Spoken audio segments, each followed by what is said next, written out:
In this video, I'm going to show you how to contact CenturyLink customer service. If you find this video helpful, please drop a like and subscribe to my channel.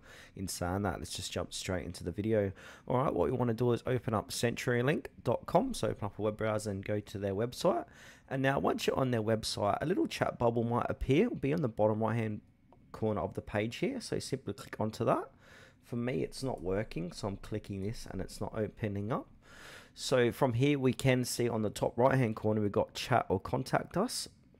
Well, here it is here. It's finally opened up. So it might be a bit of a lag to open up the virtual assistant and just say, hey, I'd like to speak to a customer service team rep here, and they'll be able to direct you there. Or if you want to click on contact us, click on contact us. There is a phone number you can call as well. So if we scroll down here, so I'm scrolling down on this page, their contact page.